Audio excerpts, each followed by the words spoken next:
สวัสดีค่ะผู้ฟังที่น่ารักทุกท่านก่อนมาฟังนิยายกันป้าดาขอชี้แจงสักนิดนะคะว่านิยายเรื่องนี้ป้าดาเขียนขึ้นตามความคิดและจินตนาการของตัวเองถ้าชื่อเล่นหรือว่านามสกุลของตัวละครไปพ้องกับท่านผู้ใดป้าดาก็ต้องขอโทษขออภัยไว้ณที่นี้ด้วยนะคะว่าไม่มีเจตนาอื่นใดนอกจากเพื่อความบันเทิงเท่านั้นและสำหรับท่านผู้ฟังที่อายุน้อยกว่า18ปีโปรดใช้วิจารณญาณในการรับฟังด้วยค่ะว่านิยายของป้าดาเขียนขึ้นแต่งขึ้นเพื่อความบันเทิงไม่ใช่เรื่องจริงแต่ประการใดขอบคุณค่ะเรามาฟังนิยายกันต่อเลยค่ะลุ้นรักนักล่าตอนที่41โซ่ทองคล้องหัวใจสายตาคมเข้มที่กำลังจ้องมองช่องของแถบสีของเครื่องตรวจคันที่คนเป็นภรรยาทำการทดสอบไว้แล้วว่าไงเชสผลออกมาหรือยังจ๊ะเสียงถามอย่างตื่นเต้นมาจากข้างนอกห้องน้ำทั้งจากมารดาและผู้เป็นภรรยารออีกสักครู่นะครับมัมเพิ่งจะผ่านมาแค่5 นาทีเองครับน้ำเสียงของคนตอบก็ออกอาการตื่นเต้นไม่ต่างกันคุณไม่ตื่นเต้นเลยหรือคะคุณวรยาหันไปทางสามีที่นั่งดูโทรทัศน์อยู่ไม่ห่างตื่นเต้นสิแต่รอผลดีกว่าหนูรีสเป็นอย่างไรบ้างลูกนี่ยาดมเถอะมันช่วยได้ไอริสยื่นมือไปรับยาดมทั้งที่ตายังปิดยังเวียนหัวอยู่หรือเปล่าลูกว่าแต่หนูอยากกินอะไรเป็นพิเศษไหมแม่จะออกไปซื้อมาให้ยังเวียนหัวอยู่ค่ะริสไม่อยากลืมตาเลยและยังไม่อยากกินอะไรอยากแต่จะอาเจียนงั้นหนูก็พักผ่อนเถอะลูกแม่ว่าวันนี้พี่เชสคงจะไม่ไปทำงานแน่ๆและคุณล่ะจะไปทำงานหรือเปล่าคุณวรยาหันไปทางสามีไปสิมัมครับแดดครับเสียงเรียกอย่างตื่นเต้นดังออกมาจากห้องน้ำพร้อมกับร่างสูงที่ประคองเครื่องตรวจออกมาด้วยหน้าตาแดงก่ำรอยยิ้มเต็มใบหน้าไอริสท้องจริงๆด้วยครับไอริสท้องจริงๆด้วยครับพร้อมกับโชว์เครื่องตรวจให้บิดามารดาดูก่อนจะเดินไปคุกเข่าบนพื้นนี่ไอริสดูนี่สิมันขึ้นมาว่า Planet ให้อ่านเลยโอ้โหสุดยอดเทคโนโลยีสมัยใหม่โอ้ยดีใจเราจะมีลูกแล้วไอริสดีใจหรือเปล่าครับอ้อมแขนแข็งแรงคว้าร่างบางที่นั่งเอนอยู่บนโซฟามากอดพร้อมกับพรมจูบไปทั่วหน้าสวยอย่างยินดีขอบคุณครับที่จะมีลูกให้พี่โอ้ยดีใจทำไงดีไปหาหมอกันไหมมัมว่าไงครับผมควรที่จะพาไอริสไปหาหมอตอนนี้เลยหรือเปล่าครับเชสถามมารดาอย่างตื่นเต้นจ้ะแต่ไม่จำเป็นต้องไปตอนนี้ก็ได้ให้หนูริสแข็งแรงก่อนแต่ช่วงนี้ก็ต้องระวังถ้ารู้สึกเวียนหัวก็อย่าลุกเดินกลัวจะเป็นลมล้มได้เข้าห้องน้ำก็ต้องระวังดีใจด้วยนะลูกโนริสด้วยขอบใจมากที่จะมีหลานให้แม่กับแดดคุณวรยาลูบผมนุ่มสลวยนั้นอย่างอ่อนโยนดีใจด้วยนะเชสแดดก็ต้องเตรียมตัวเป็นปู่แล้วสิเนี่ยมิสเตอร์นีนพูดด้วยใบหน้ายิ้มแย้มดีใจที่จะได้หลานขอบคุณครับแดดขอบคุณที่จะมีหลานให้แดดนะไอริสค่ะไอริสยิ้มรับคำขอบคุณด้วยใบหน้าแย่ๆในใจก็ยังสับสนบอกไม่ถูกว่าตัวเองคิดอย่างไรกับข่าวดีที่ได้รับในตอนนี้ท่ามกลางความดีใจของทุกคนในครอบครัวไอริสได้รับการดูแลประคบประหงม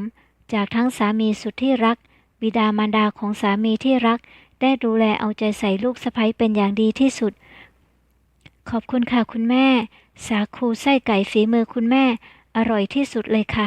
อร่อยก็กินเยอะๆเลยลูกมีอีกเยอะจริงๆแล้วมันต้องเป็นไส้หมูแต่ว่าแม่ไม่มีหมูบดมีแต่ไก่บดก็เลยเป็นสาคูไส้ไก่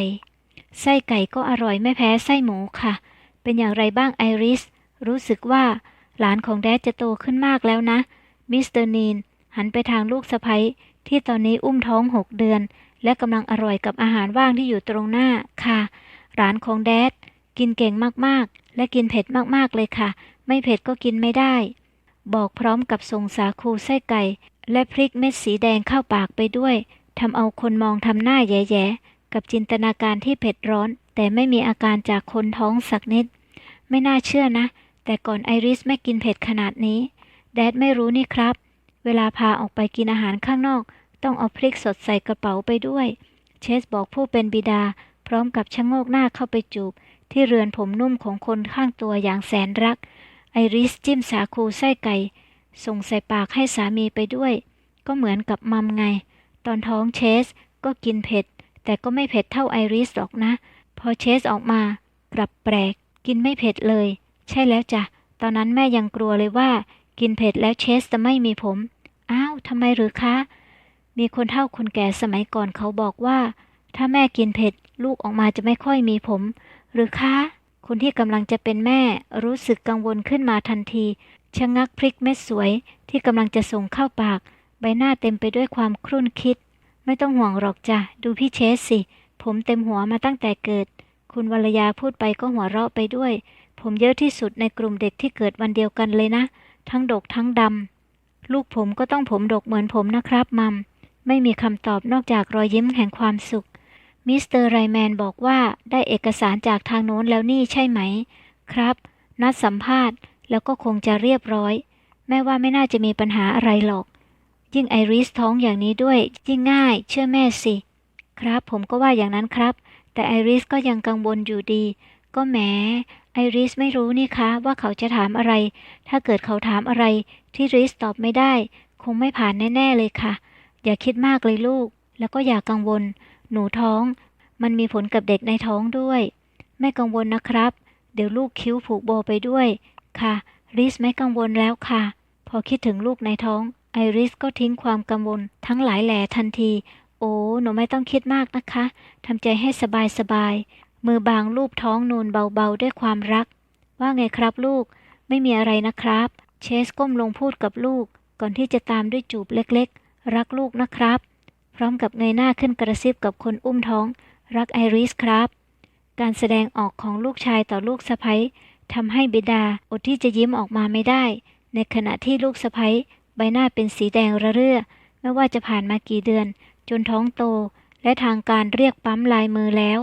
จนกระทั่งตอนนี้ใกล้จะต้องไปสัมภาษณ์แล้วลูกสะใภ้ของนางก็ยังเขินไม่หายเวลาลูกชายแสดงความรักต่อหน้าคนอื่นน่ารักจังเลยอยากรู้ว่าหลานจะน่ารักขนาดไหนแล้วนี่ตกลงจะไม่ดูเพศลูกกันจริงๆหรือไงคุณวรยาเปลี่ยนเรื่องเบี่ยงเบนอาการเขินของลูกสะใภ้ครับมัมผมกับไอริสอยากลุ้นตอนคลอดมากกว่าแล้วแม่จะซื้อของถูกได้ไงเนี่ยเดี๋ยวซื้อผิดสีหลานต้องงอนแม่แน่ๆเลยคุณย่าในอนาคตออกอาการกังวลรับรองว่ามัมซื้อทันครับอย่ากังวลไปเลยคุณผมว่าหลานยังไม่งอนหรอกถึงแม้ว่าคุณจะซื้อของให้ผิดสีเพราะเขายังไม่รู้ว่าเป็นสีอะไรนั่นเองมิสเตอร์นีนแซวผู้เป็นภรรยายิ้มก็เลยได้รับค้อนกลับมาเป็นการตอบแทนเรียกเสียงหัวเราะได้จากทุกคนอย่างมีความสุขโล่งใจในที่สุดก็เรียบร้อยแล้วร่างอวบอิ่มของคุณแม่ที่นั่งอยู่ข้างๆคนขับรถถอนหายใจออกมาอย่างโล่งอกหลังจากที่เสร็จสิ้นการสัมภาษณ์ที่เจ้าตัวกังวลมาตลอดเวลาหลายเดือนเห็นไหมครับพี่บอกแล้วว่าทุกอย่างต้องผ่านไปด้วยดีค่ะขอบคุณมากนะคะพี่เชสที่อยู่ข้างๆริสตลอดเวลาริมฝีปากอวบอิ่มยื่นมาประทับข้างแก้มสากเบาๆด้วยความยินดีครับแต่เอาไว้ขอบคุณพี่ตอนถึงห้องน่าจะดีกว่าคำพูดเจ้าเล่ห์แสนกลกับดวงตาที่เป็นประกายพราวระริบระยับนั่นทำให้คนฟังหน้าร้อนเห่อได้เป็นอย่างดีเมื่อคิดถึงคำพูดขอบคุณที่เขามักจะเรียกร้องจากหล่อนบ่อยๆไม่ว่าจะท้องโตขนาดไหนซึ่งเขาก็บอกเสมอว่าหล่อนเซ็กซี่ตลอดเวลาคิดแล้วก็อดที่จะค้อนให้กับคนพูดไม่ได้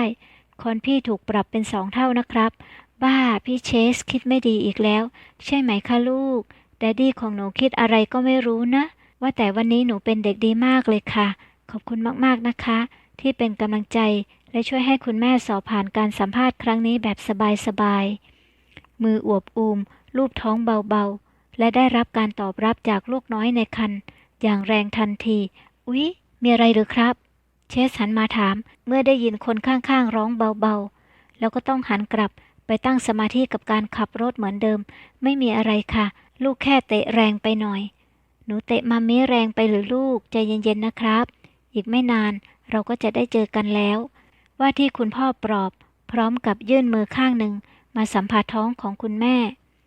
ลูกเตะพี่ด้วยแหละเชสบอกอย่างตื่นเต้นและเขาจะตื่นเต้นทุกครั้งที่ลูกตอบสนองเอาไว้เราค่อยเล่นกันตอนที่แดดดี้ไม่ได้ขับรถนะครับตอนนี้แดดดี้ต้องขับรถให้หนูและมัมมี่ถึงบ้านอย่างปลอดภัยที่สุดนะครับคนดีของแดดดี้ไอริสอดที่จะยิ้มออกมาไม่ได้กับคำพูดของคุณพ่อที่บอกลูกในท้อง เสียงโทรศัพท์มือถือในกระเป๋าดังขึ้นไอริสล้วงออกมาดูก็ต้องเปิดยิ้มอีกครั้งมัมหรือเปล่าครับเชสถามไอริสได้แต่พยักหน้าให้ยิ้มก่อนที่จะกดรับสวัสดีค่ะคุณแม่สวัสดีจ้าหนูริสเป็นอย่างไรบ้างลูกสอบสัมภาษณ์เสร็จหรือยังเนี่ยเสียงตื่นเต้นถามกลับมาค่ะเพิ่งจะเสร็จแล้วตอนนี้อยู่ที่ไหนพี่เชสกำลังจะขับรถกลับบ้านค่ะคุณแม่ละคะแม่กำลังจะไปหาแดดเขามีนัดกินกลางวันกับพวกในพักนะลูกว่าแต่สัมภาษณ์เป็นอย่างไรบ้างไม่มีอะไรเลยค่ะแค่ถามว่าไอริสเรียนจบอะไรเจอพี่เชสที่ไหนและหลังจากนั้นก็คุยแต่เรื่องท้องเรื่องเด็กเพราะว่าคนสัมภาษณ์เพิ่งจะมีหลานยายคนแรกก็เลยเล่าแต่เรื่องหลานตัวน้อยแทนค่ะไม่มีปัญหาอะไรตอนนี้ในพาสปอร์ตของริสเขาปั๊มอนุญาตให้เข้าออกนอกประเทศได้1 ปีแต่เขาบอกว่าจะส่งบัตรประจำตัวมาให้ภายใน 2-3 เดือนนี้ค่ะดีใจด้วยนะลูกในที่สุดก็เรียบร้อยทุกอย่างแล้วรอแต่บัตรอย่างเดียวหลานแม่เป็นอย่างไรบ้างจ๊ะดิ้นแรงเตะแรงค่ะแม่สงสัยว่าน่าจะเป็นผู้ชายแน่ๆเลยคำบอกของมารดาสามีทำให้ไอริสหัวเราะออกมาทันทีแค่นี้นะลูกแล้วค่อยคุยกันค่ะคุณแม่สวัสดีค่ะไอริสกดวางโทรศัพท์คนตัวโตที่นั่งข้างๆก็ถามทันทีหัวเราะอะไรหรือครับคุณแม่บอกว่าหลานต้องเป็นผู้ชายแน่ๆเลยเพราะริสบอกว่าลูกเตะแรงนะคะเชสได้แต่ยิ้มรับกับคำบอกนั้นมือหนายื่นไปจับมืออวบอูมยกขึ้นจูบแรงๆพี่รักไอริสได้ลูกนะครับไม่ว่าหนูจะเป็นผู้หญิงหรือผู้ชายแดดดี้ก็จะรักหนูและรักมากๆด้วยริสก็รักพี่เชสรักลูกขอบคุณนะคะพี่เชสที่รักริสรักลูกริสอยากบอกว่ามีความสุขมากๆกับชีวิตทุกวันที่มีพี่เชสมีลูกมีคุณแม่มีแดดเราต้องช่วยกันทำให้ครอบครัวมีความสุขตลอดไปนะครับ my dear ไอริสค่อยๆเอียงศีรษะของตัวเองไปพิงกับไหล่แข็งแรงของสามีเชสยิ้มอดที่จะขอบคุณตัวเองไม่ได้ที่ตัดสินใจ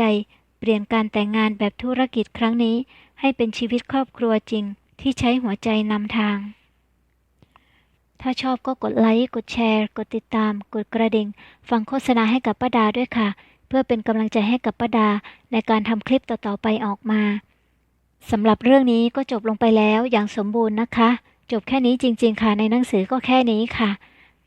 ไม่มีตอนพิเศษนะคะเพราะว่าตอนพิเศษป้าดามีความรู้สึกว่ามันก็จะเหมือนกันนะคะแต่งานก็ทุกคนก็จะมีลูกมีอะไรอย่างเงี้ยนะคะเด็กๆก็น่ารักกันไปก็ขอจบเรื่องนี้เพียงแค่นี้นะคะกลับมาพบกับป้าดาในเรื่องต่อไปค่ะซึ่งเรื่องต่อไปเป็นเรื่องใหม่ที่ป้าดายังไม่เคยตีพิมพ์นิยายเรื่องนี้ป้าดายังไม่แน่ใจว่าจะพิมพ์หรือเปล่านะคะเพราะว่าในปัจจุบันผู้อ่านนะคะนิยมที่จะอ่านเป็นอีบุ๊กมากกว่าแต่ก็ยังมีหลายๆท่านที่ป้าดาเดาว่าที่ยังชอบอ่านที่เป็นหนังสืออยู่นะคะสำหรับท่านที่ติดตามหนังสือของป้าดาก็รอฟังข่าวนะคะที่หน้า Facebook ป้าดายดาว่าจะมีการพิมพ์เล่มหรือเปล่านะคะป้าดาก็จะประกาศทางนั้นค่ะขอบคุณค่ะสวัสดีค่ะ